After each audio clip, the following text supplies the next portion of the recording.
Assalamualaikum warahmatullahi wabarakatuh. Di dalam perjalanan saya menjadi seorang aktivis, dan saya sekarang seorang akademisi. Saya Fakultas Hukum di Universitas Pamulang, Unpam. Beberapa dosen-dosen saya ada yang bergabung di Perisai Kebenaran Nasional. Di dalam kelas, di saat saya belajar, saya banyak menahan diri, tidak bertanya kepada dosen. Kenapa? Saya nggak mau ada perdebatan antara saya dengan dosen terkait dengan ilmu dan praktek. Ilmu hukum, praktek hukum sejalan. Tetapi dalam sebuah praktek penegakan hukum, praktek penegakan hukum, praktek pendampingan hukum non litigasi, saya pendampingan hukum non litigasi. Ada orang yang tidak mau dibentuk, dalam arti tidak mau dibentuk memulangkan uang, padahal dia wajib memulangkan uang, mengakui kesalahan, padahal sudah ditemukan dalam dirinya bahwa dia terpenuhi unsur bahwa dia adalah orang yang bersalah, bahkan menjadi subjek hukum. Di situ perlu ada power, ada kuasa ilahi. Seorang Mangapul Sirait bukanlah pemimpin PKN yang didasari oleh karena awalnya label akademisi. Saya belum kuliah hukum, sudah memimpin kantor Perisai Kebenaran Nasional. Ada banyak pengacara-pengacara kondang bergabung di sini. Artis ridho ilahi. Yang mendampinginya adalah advokat, dan saya ada di dalam surat kuasa. Apa kata Polres Jakarta Barat? Ketika diajukan oleh pengacara BAP tambahan, tidak ada diindahkan oleh Polres Jakarta Barat. Tetapi ketika saya memposting segala kegiatan saya di lapas-lapas, memposting kegiatan saya kepada anak-anak yang terlantar di jalan, pihak kepolisian menanyakan kepada saya, "Bapak ini kalau di agama kami sekelas kiai atau ustadz ya?" Ditanya mereka, di antara mereka, "Ustadz kali," kata yang satu, yang anggota polisi Polres Jakbar.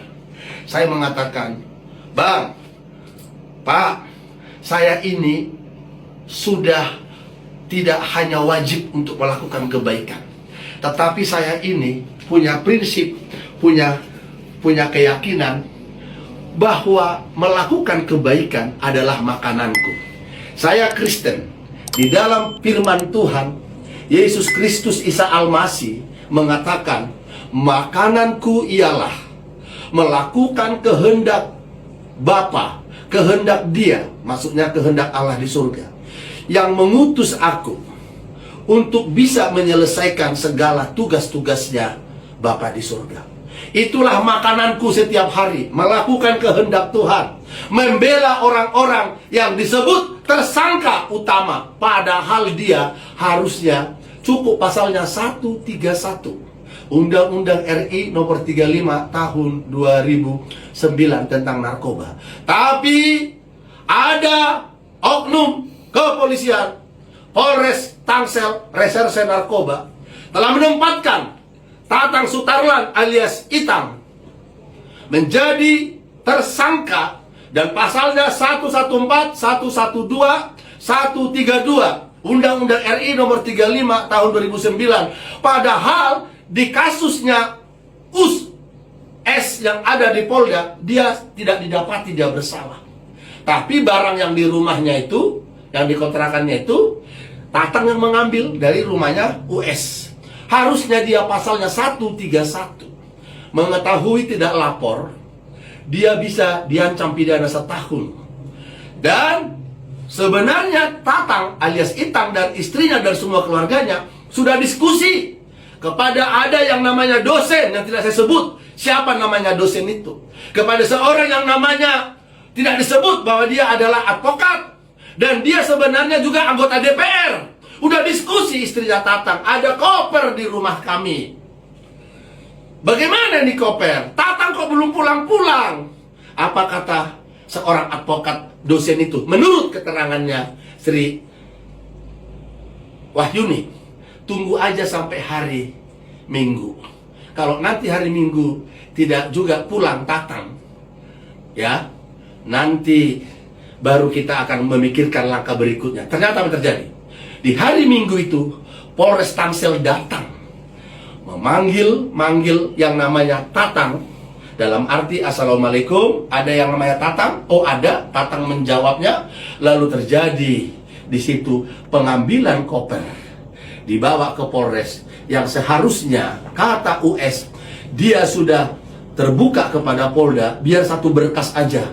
Koper yang di rumahnya Tatang sudah diakui oleh US supaya ditarik ke Polda. Tapi Tangsel mengambil koper, bolak-balik keluar masuk rumah. Dari mulai jam 9 atau setengah 10 mereka datang, tetapi pagi baru dibawa kopernya. Hitungannya Sri Astuti, di dalam rumah itu belum ada orang lain selain mereka. 34 kilogram. Dan Tatang bilang kemarin bahwa koper itu sudah sempat keluar, diketahui oleh pihak lain. Dan inilah yang akan saya sampaikan kepada Polda Metro Jaya. Seharusnya yang kami laporkan itu ada lagi orang lain, yang dimana diduga dia mengetahui bahwa koper sudah sempat keluar, tetapi masuk lagi, baru dihitung koper itu, maksud saya isinya. Dan saya ingatkan kepada Anda, advokat yang saya sebut oknum, advokat hitam, ya, jangan jadi orang yang merasa udah lebih hebat kamu, ya, oknum advokat hitam. Kamu jangan merasa udah lebih hebat kau. Titel boleh kau punya, tapi apa yang disebut advokasi Anda tidak tahu. Advokasi itu, Anda tahu nggak arti advokasi?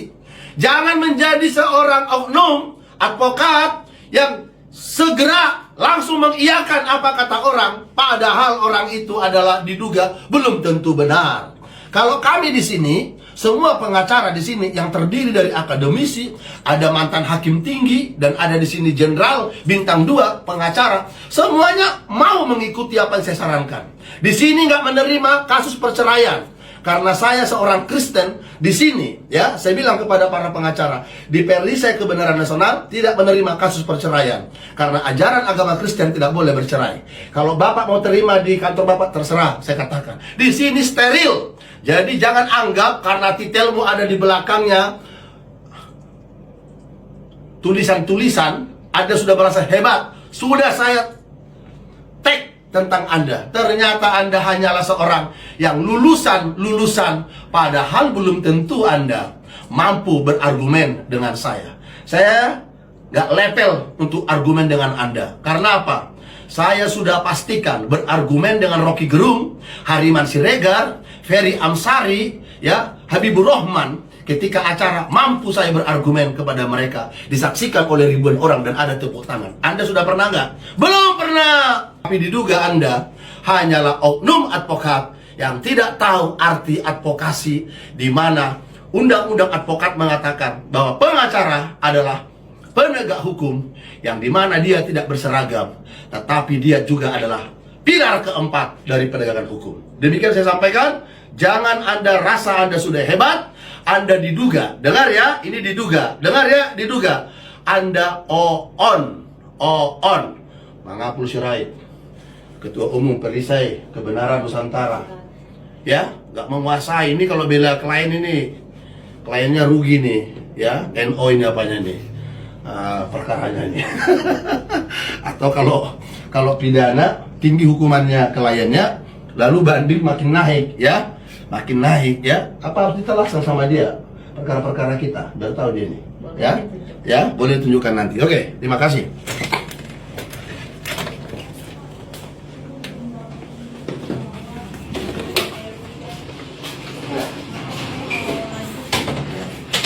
Mana sini kalian datang? Sini datang, sini, mari biar kita datang. Sampai mau datang.